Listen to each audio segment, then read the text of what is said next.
Welcome, and thank you for listening to the Politihit podcast, proudly presented by Punched Up. This week I will be joined by... Hi, I'm Zaf. Hello, I'm Leah.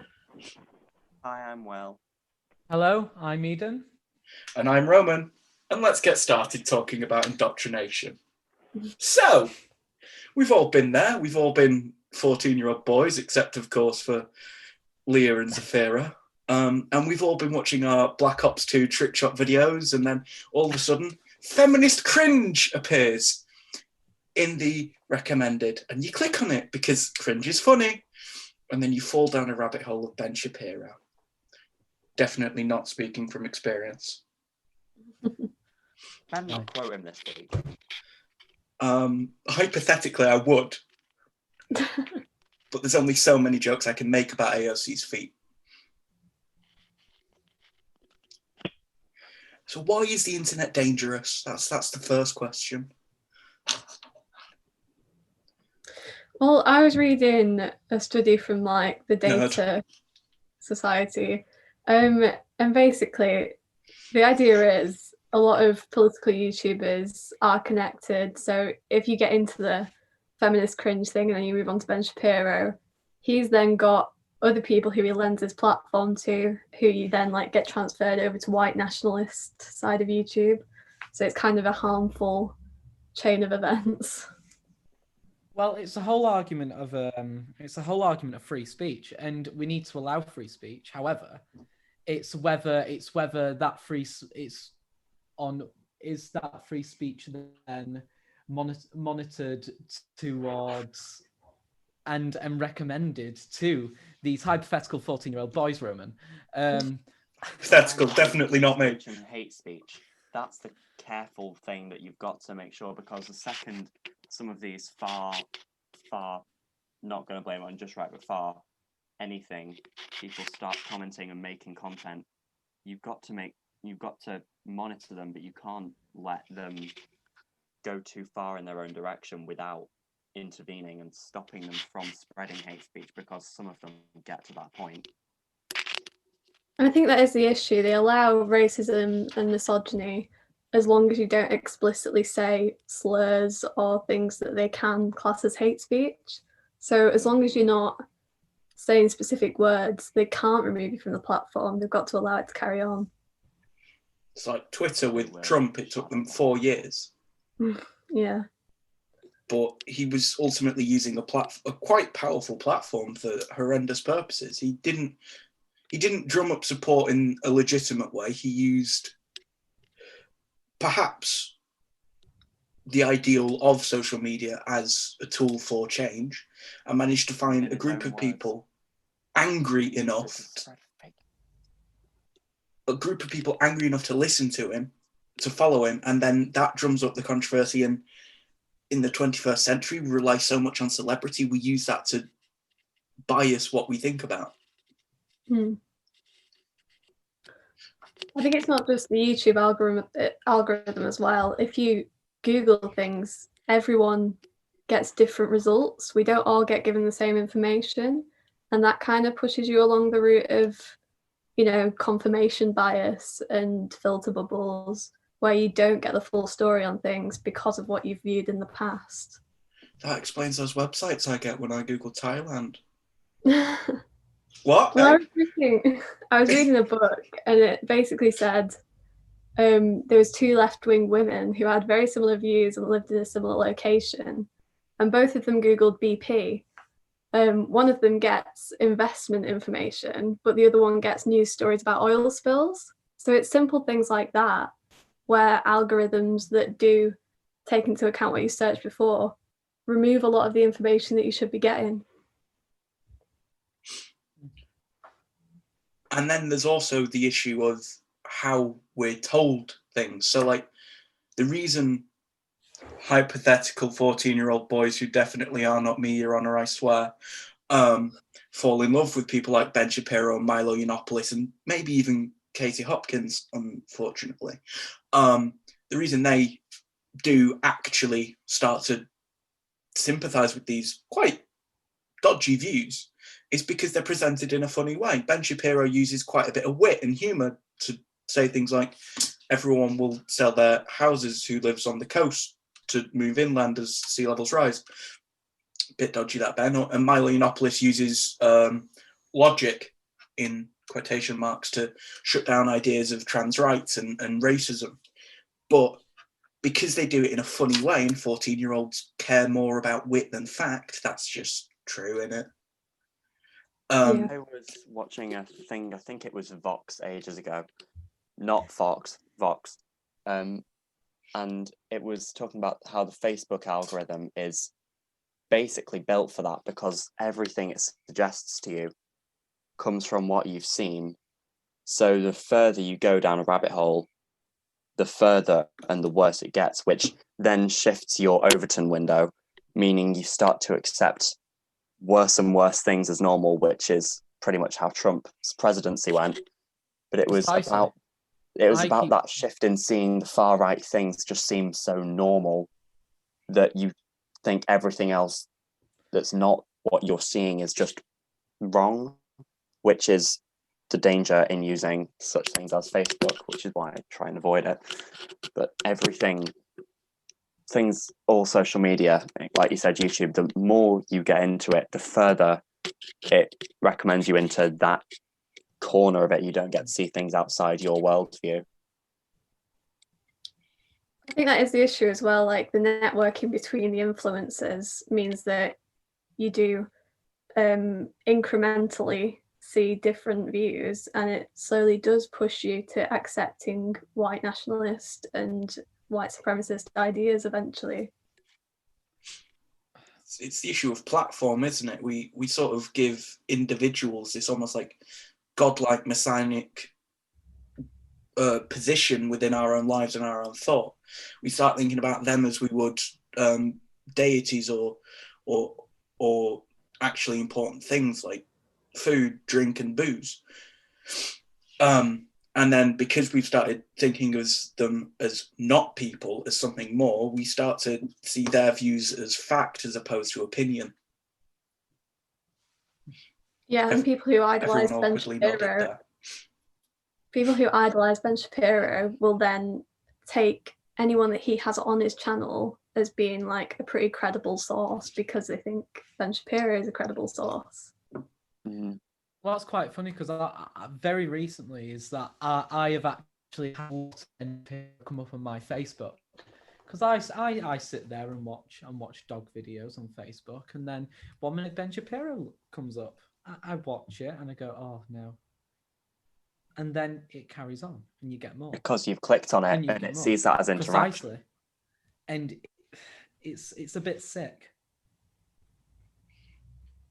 Because he's not right about what he says. What he says doesn't hold logical bias, but what it does hold is sort of a sense of amusement. It's the way he articulates it. It's the way he articulates his point. And he's able to conscrew his own words to make it sound like logic. Then when you place it into a real situation, you look at it and you go, no, that isn't how the world works. But the thing is, people don't step back and put things into perspective because they like to stay in their own little bubble and like to think that everything they know is right. So people who are run by fear and all that kind of that negative way of looking at things, they don't want to expand on anything because they feel safe in what they think they know to be fact. If you did a shot every time Ben Shapiro said, hypothetically, if I were to hypothetically, or if Joe Rogan were to go, right, yes, so, right, okay. Because they're doing these quite obvious like pauses, but masking them with something else, it almost seems like their mouth is catching up with their brain, when in reality, their brain is probably catching up with their mouth. Just because someone's funny doesn't mean they're right. Can you say that representation is also a thing that we like that word? Indoctrinated. Because you see people, so like Ben Shapiro, he's Jewish, and you see someone like, it's just like someone who's Jewish and is like maybe just in the middle, and then you see someone like Ben Shapiro who's like, oh, these are all this, so they think, oh, this Jewish person is also doing this. to say the same thing about Lauren Chen, who's like, I think she's like Euro-Asian, and she's also a female. So it's like, I don't know what the phrase is, but you get what I mean. Well, yeah, it's like if we started taking Priti Patel as an example of an Asian woman in a powerful role. It's not someone that we should take as an example of how those people would normally view the world. Not at all. Please don't report us, Pretty. Margaret Thatcher has girl power. Oh, God. Who are you quoting there, Zafira? By the way, you can read. I will not burst into song. You can read an issue about Margaret Thatcher being a girl boss in Punched Up, issue 1. That was called Advertisement. Plugging. Shameless. Yeah. I am shameless. We know, Roman. Except for the fact I deleted one of my old Twitters. That was some big character growth. Well, yes. Because was that because it was flooded with right-wing politics and you finally realised that you probably shouldn't be into all of that? No. Because I threatened to dig up his past. Because a hypothetical 14-year-old boy could say things like, after Brexit, we should rename Great Britain to the British Commonwealth or the British Empire. Of course, these are all hypothetical people. Yeah, he doesn't Definitely hypothetical. He's dead now, I got rid of him. So, when you've been on Twitter and Facebook, have you noticed certain things that maybe are abnormal, that have no correlation, yet all of a sudden send you on a rabbit hole? Because I have.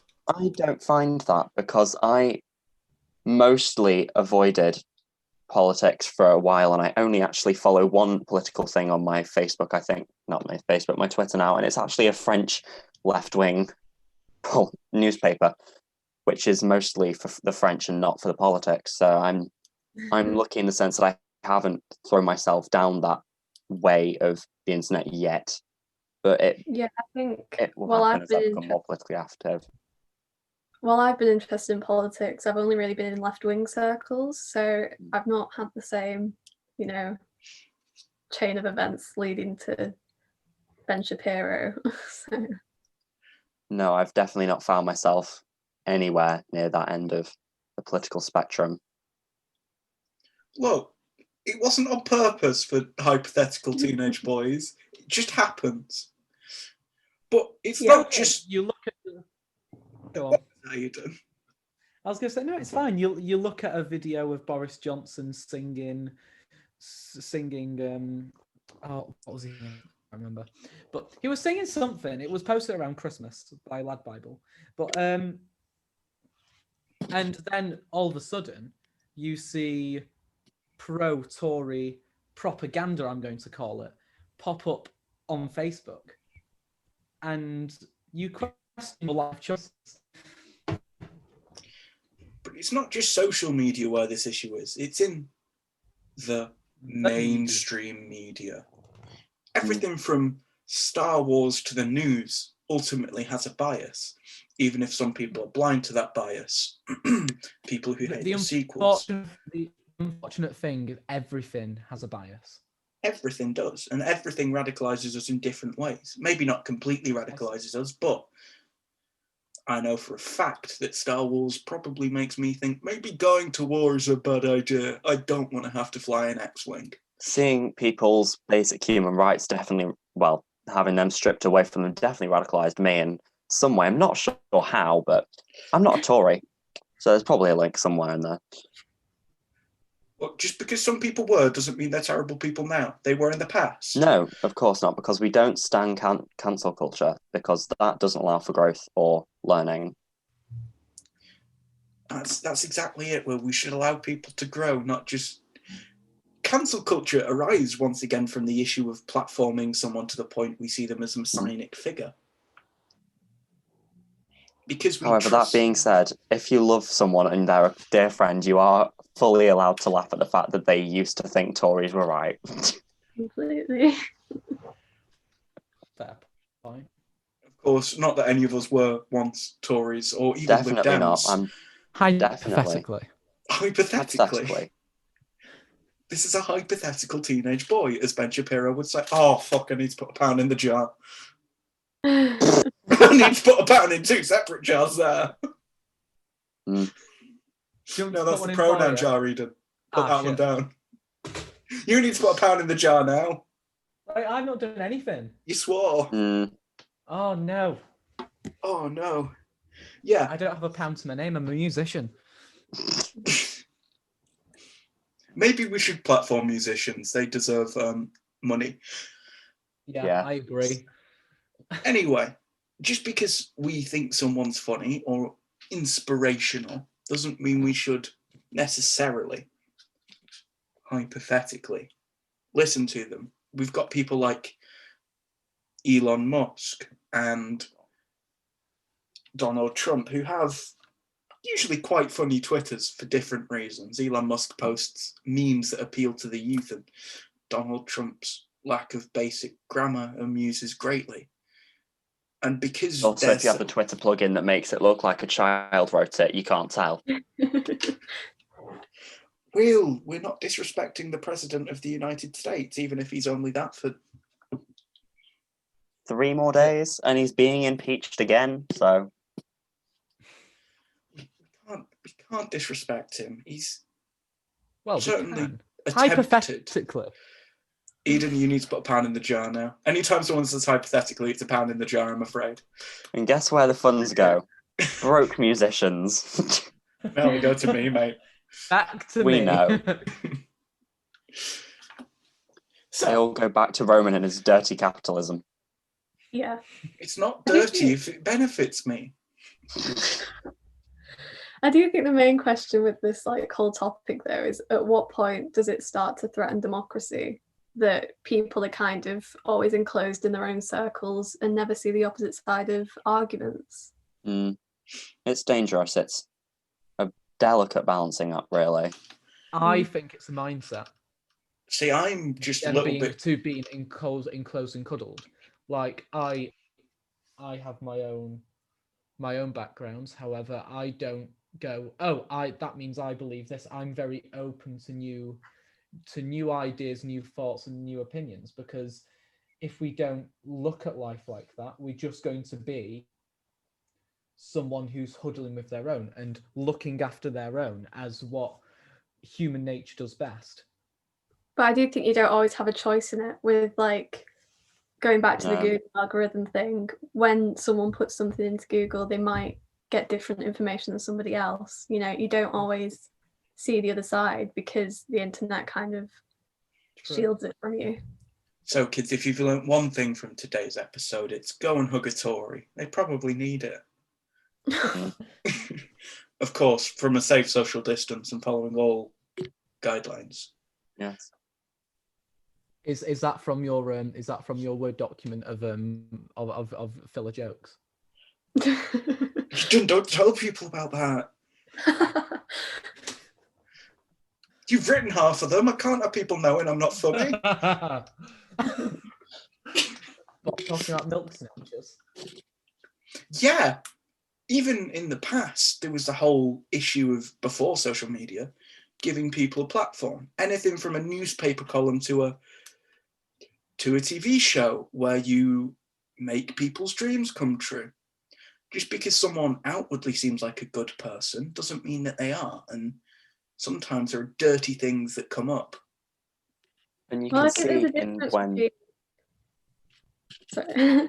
There's a difference between platforming someone and actually idolizing someone. You need, for example, Novara Media, you need to platform the sort of people that go on there, because left-wing views don't get the same mainstream press as pro-establishment.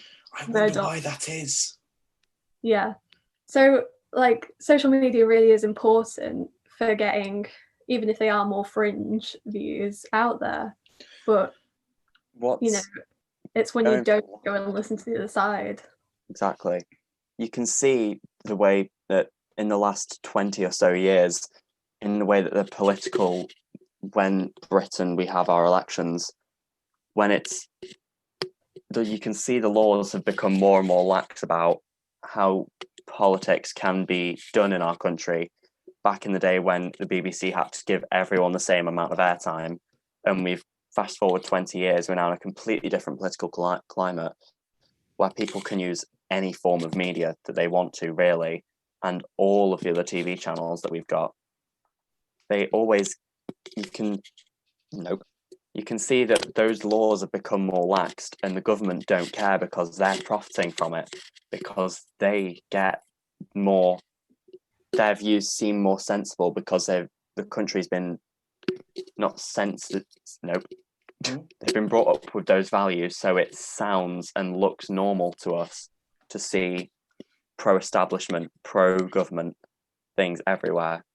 But with the shifting in power now, with everyone being able to be a politician if they want, it's become a lot easier for the smaller views to be seen, but also it's become a lot more risky to share those more outlandish views that get that popularity because they seem so ridiculous, but they help normalize things and shift that Overton window. One person who's very cleverly capitalized on the idea of using celebrity as a means of getting your word out there is Boris Johnson. When he started his political career, he didn't really seem to stand for much, and when he became mayor of London, he certainly didn't mention much. Well, he's a populist, so...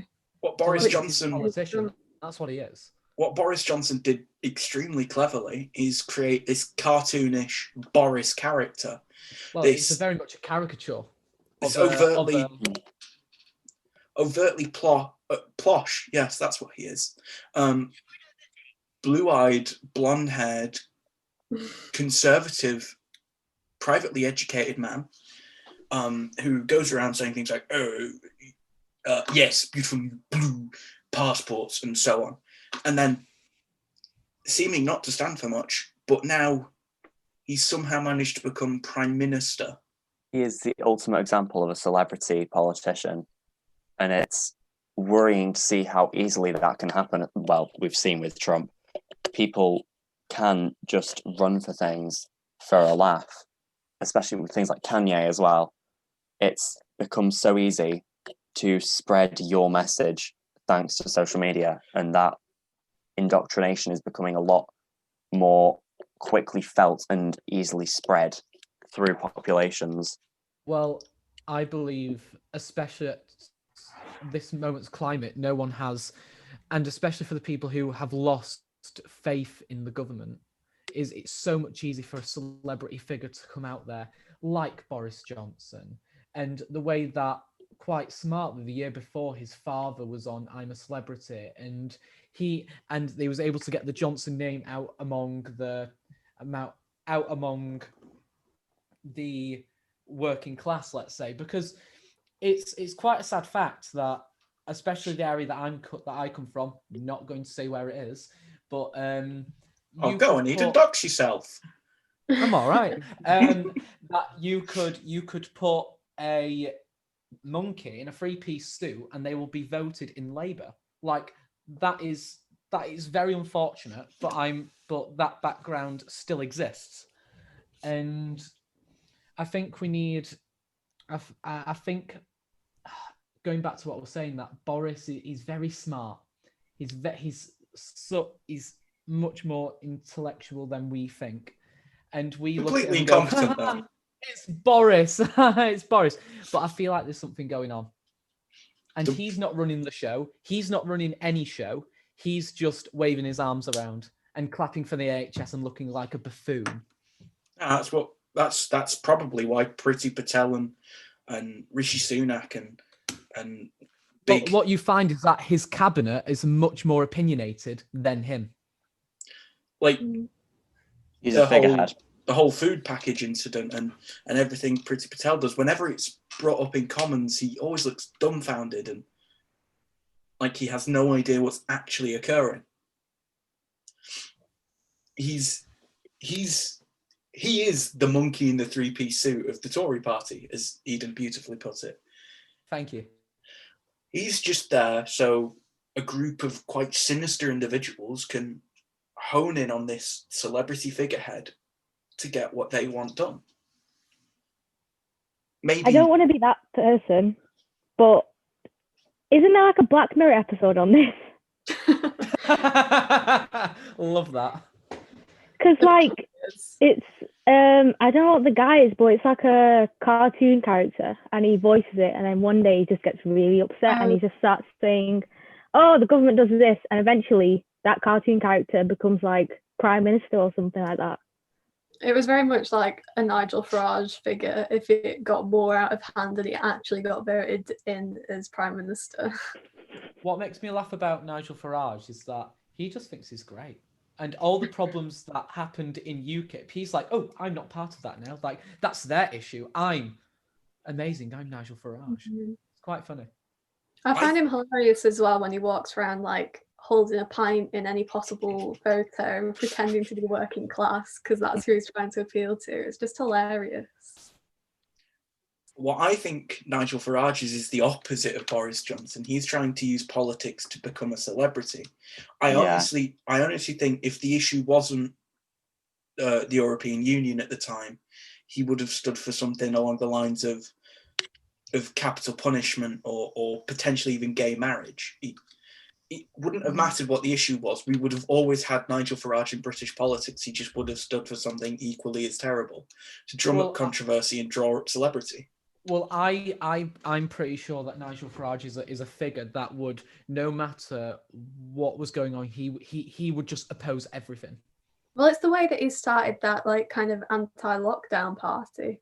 It's reactionary politics at its best. The Brexit Party is the ultimate example of reactionary politics. Like you've got about a year to even run for that party, so why is it carrying on? But they have rebranded the Brexit Party now as the anti-lockdown party. I forgot what it's actually called. The Reform Party. That one. Yeah. He's calling for reform, just not in probably the right areas. Maybe we should do things like pay nurses and teachers more. I don't know. I'm being a radical socialist once again. I do apologise. Oh, dearie me.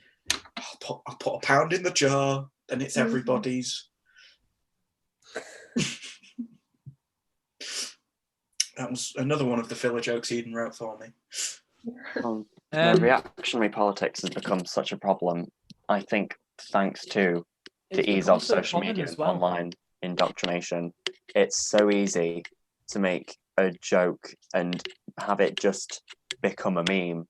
Back in the day, I can't remember what that video was, but it was those party political broadcast parodies, which involved, I think, oh my God, what was his name? David Cameron dancing with a chicken or something.